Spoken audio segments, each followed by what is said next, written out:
ये कहानी है नेहरू नगर गांव की रहने वाली सरोज और उसकी 7 साल की बेटी निशु की। सरोज का पति दीनू गांव के साहूकार के यहाँ काम करता था और काम के दौरान एक दुर्घटना में उसकी मौत हो गई थी। पति की मौत के बाद सरोज और निशु गांव के साहूकार के घर में काम करने लगी और साहूकार के जुल्म सहती। दोनों माँ बेटी माँ दुर्गा की बहुत बड़ी भक्त थीं।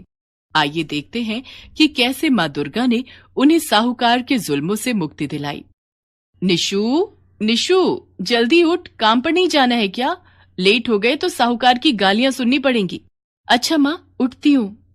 निशु जल्दी से उठकर नहा लेती है और तैयार हो जाती है। निशु बेटा, आज तो घर में खाने के लिए भी कुछ नहीं है। आज हमें सारा दिन भूखा ही रहना पड़ेगा। सरोज और निशु माँ दुर्गा की बहुत बड़ी भक्त थी। कोई बात नहीं माँ दुर्गा के आशीर्वाद से हमें भूख का एहसास ही नहीं होगा। सरोज और निशु आंखें बंद करके हाथ जोड़कर माँ दुर्गा की पूजा करने लगती है। हे माँ दुर्गा, आप तो अपने सभी भक्तों की मदद करती हो, हमारी मदद कब करोगी? सरोज और निशु इतने गरीब थे कि उनके पास माँ दुर्गा की एक प्रतिमा खरीदने के लिए भी पैसे नहीं थे, लेकिन फिर भी दोनों रोज हाथ जोड़कर माँ दुर्गा का ध्यान करते और उनसे प्रार्थना करते थे। पूजा करके सरोज और निशु काम पर चले जाते हैं। रास्ते में, माँ आज तो हम लेट हो गए, साहूकार फिर मारेगा। माँ आखिर हमें कब तक साहूकार की गुलामी सहनी पड़ेगी? निशु बेटा, दुर्गा माँ सब देख रही हैं, उन्हें तो सब पता है। सही समय आने पर वो हमें साहूकार के जुल्मों से मुक्ति जरूर दिलाएंगी। बातें करते हुए दोनों साहूकार के घर पहुंचे।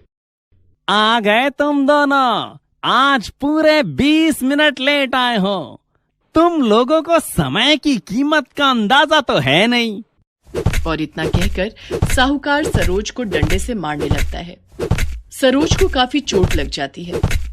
सरोज की ये हालत देखकर निशु रोने लगती है। साहूकार जी, माँ को मत मारो, मारना है तो मुझे मारो, माँ मेरी वजह से ही लेट हुई है। अच्छा, तो ये तेरी गलती है। इतना कहकर साहूकार निशु को डंडे से मारने लगता है। सरोज साहूकार के पैरों पर गिर जाती है और गिड़गिड़ाने लग जाती है। माफ कर दो साहूकार जी, हम आगे से लेट नहीं होंगे, मेरी बच्ची को मत मारो। साहूकार निशु को छोड़ देता है। एक तो तेरे पति ने उधार ले रखा था, उसे चुकाए बिना ही मर गया। उसके बदले में तुम्हारे अलावा और कौन काम करेगा? लेकिन तुम लोग भी काम चोर हो। चलो अब काम पर लगो। दरअसल सरोज के पति दीनू ने अपनी मिट्टी के घर की छत पर खप्पड़ लगाने के लिए साहूकार से 2000 रुपए उधार लिए थे। साहूकार सूद समेत उधार चुकाने के नाम पर दीनू से मजदूरी करवा रहा था। अचानक दीनू की मौत हो जाने के बाद सरोज और निशु को साहूकार के घर पर काम करना पड़ रहा था। उधार तो कब के पूरे हो चुके थे, लेकिन गरीब और अनपढ़ होने के कारण साहूकार उनका फायदा उठा रहा था और उनसे फ्री में अपने घर का काम करवाता। सरोज और निशु माँ दुर्गा का नाम लेकर साहूकार के जुल्म सहते और उसके घर का काम करते। नवरात्रि का त्योहार आने वाला था। त्योहार से पहले साहूकार की पत्नी सरोज और निशु से अपने घर की सफाई करवा रही थी। सरोज, ये माँ दुर्गा की तस्वीर टूट गई है, इसे कूड़े में फेंक दो। लेकिन मालकिन, माँ दुर्गा की तस्वीर कूड़े में कैसे फेंक दूं? पाप लगेगा।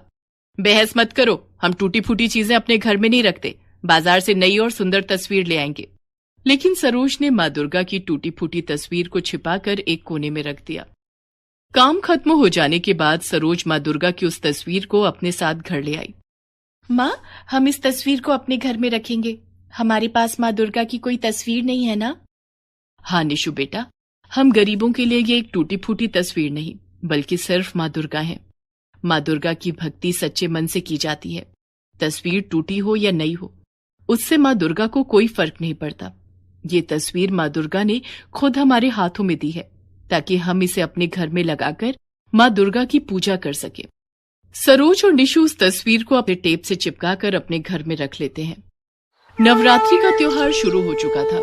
सरोज और निशु रोज माँ दुर्गा की उस तस्वीर की पूजा करते। नमो नमो दुर्गे सुख करनी, नमो नमो दुर्गे, नमो नमो दुर्गे सुख करनी, नमो नमो दुर्गे दुख हरनी। निरंकार है ज्योति तुम्हारी, तिहु लोक फैली उजियारी। शशि ललाट मुख महाविशाला, नेत्र लाल भ्रिकुटी विकराला। उधर साहूकार के घर में मां दुर्गा की नई और सुंदर तस्वीर लाई गई। साहूकार की पत्नी रोज उस तस्वीर की पूजा करती। जय अम्बे गौरी मैया, जय श्यामा गौरी, तुमको निश दिन ध्यावत हरि ब्रह्मा शिव जी।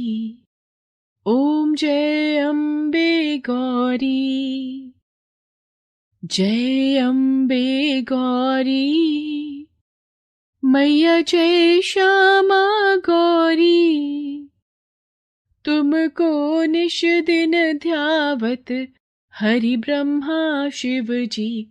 ओम जय अम्बे गौरी। साहूकार की पत्नी जो मुरझाए हुए फूल फेंक देती, सरोज और निशु उसे अपने आंचल में समेटकर अपने घर ले आते और दूसरे दिन उन्हीं फूलों से मां दुर्गा की पूजा करते। मां, हमारे पास मां दुर्गा को चढ़ाने के लिए प्रसाद तो है ही नहीं। मैंने कल देखा था कि साहूकार की पत्नी ड्राई फ्रूट्स के टुकड़े कचरे में फेंक रही थी। वो टुकड़े मैं कल उनसे मांग लूंगी, उसे ही हम प्रसाद के रूप में चढ़ाएंगे। दूसरे दिन सरोज साहूकार की पत्नी से ड्राई फ्रूट्स के टुकड़े मांगकर घर ले आती है और उससे ही मां दुर्गा को प्रसाद का भोग लगाती है। सरोज और निशु ने नवरात्रि का व्रत भी रखा था। धीरे धीरे नवरात्रि के 7 दिन बीत गए। मां, कल दुर्गा अष्टमी है, हम माता को हलवा और पूरी का भोग कैसे लगाएंगे? निशु बेटा, दुर्गा माता हमारी कोई ना कोई मदद जरूर करेंगी। वो अपने भक्तों का बहुत ध्यान रखती हैं। तभी दरवाजे पर दस्तक हुई। सरोज ने दरवाजा खोला तो बाहर एक आदमी खड़ा था। कौन हो भैया?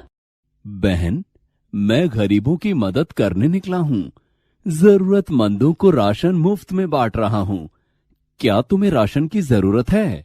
हाँ भैया, हमारे पास तो माता को भोग लगाने के लिए भी राशन नहीं है। ये राशन ले लो बहन, इनसे हलवा और पूरी बनाकर माँ दुर्गा को भोग लगा देना। सरोज खुशी खुशी वो राशन ले लेती है। निशु बेटा, मैंने कहा था ना, माँ अपने भक्तों को कभी निराश नहीं करती। जो भी सच्चे मन से माँ दुर्गा की भक्ति करता है, माँ उसकी मदद जरूर करती हैं। दूसरे दिन दुर्गा अष्टमी थी।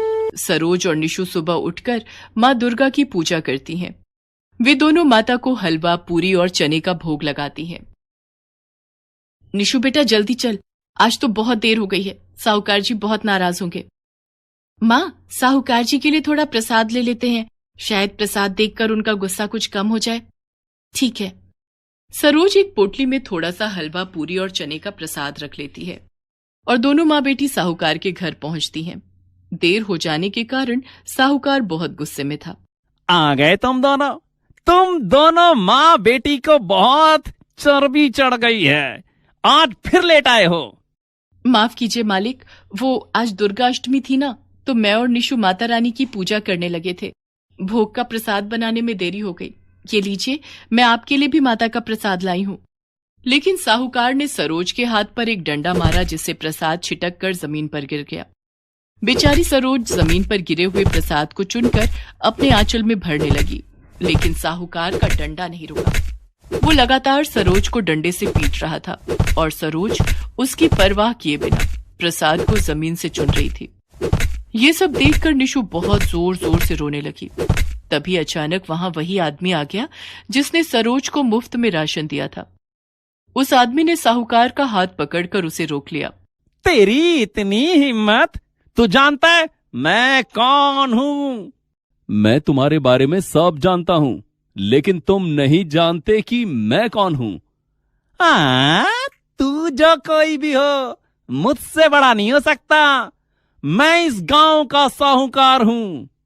साहूकार के इतना कहते ही उस आदमी के शरीर से बहुत तेज रोशनी निकली और वो दुर्गा माता की सवारी शेरू में बदल गया। शेरू गुस्से में बहुत जोर जोर से दहाड़ रहा था और उसी क्षण शेरू के ऊपर बैठी हुई माता दुर्गा वहां प्रकट हो गई। माता रानी को अपने सामने देखकर सरोज और निशु ने हाथ जोड़कर उन्हें प्रणाम किया।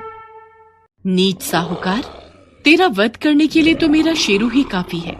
तेरे पापों का घड़ा भर चुका है, अब तुझे मरना ही होगा। साहूकार माता रानी के सामने गिड़गिड़ाने लगता है, लेकिन तभी शेरू उछलकर साहूकार पर हमला कर देता है। ये देखकर सरोज और निशु हाथ जोड़कर माता रानी से साहूकार को माफ करने के लिए दया की भीख मांगने लगती हैं। माँ, साहूकार को माफ कर दो, इनकी तरफ से हम आपसे माफी मांगते हैं। माता रानी के आदेश से शेर साहूकार को छोड़ देता है। नीच साहूकार, तू जिन पर रोज जुल्म करता था, आज वही तेरे लिए दया की भीख मांग रही है। तेरी भक्ति सिर्फ एक दिखावा है, लेकिन सरोज और निशु की भक्ति ही सच्ची भक्ति है, जिसने आज मुझे यहां आने पर विवश कर दिया। माता रानी सरोज और निशु को आशीर्वाद देती हैं। तुम दोनों ने मेरी सच्ची भक्ति की है। तुम दोनों के दुख भरे दिन आज से समाप्त हो जाएंगे। इतना कहकर माता रानी अंतर्ध्यान हो जाती हैं। सरोज और निशु अपने घर आ जाती हैं। निशु सरोज के घाव को पानी से धोती है। माँ, बहुत दर्द हो रहा है ना? अरे कैसा दर्द? माता रानी को सामने देखकर तो मेरे सारे दुख दर्द गायब हो गए। माँ, जमीन पर गिरे हुए जो प्रसाद तुमने अपने आंचल में बांधे थे, वो दो ना। बड़ी भूख लग रही है, उसे ही खा लूंगी। लेकिन वो तो जमीन पर गिर गए थे बेटा। कोई बात नहीं माँ, प्रसाद तो प्रसाद होता है। निशु को प्रसाद खिलाने के लिए सरोज जैसे ही अपने आंचल की गांठ खोलती है तो वहां प्रसाद की जगह सोने, हीरे, मोती और जवाहरात रखे हुए थे। ये देखकर दोनों माँ बेटी बहुत खुश हो जाती हैं। अरे वाह माँ, अब तो हम अमीर हो गए। माता रानी ने हमारी सुन ली। ये सब माता रानी की कृपा से ही हुआ है। सरोज और निशु को अब साहूकार के घर काम करने की जरूरत नहीं थी। माँ दुर्गा के आशीर्वाद से उनके गरीबी के दिन दूर हो गए थे। बोलो माता रानी की जय। माँ शेरा वाली की जय।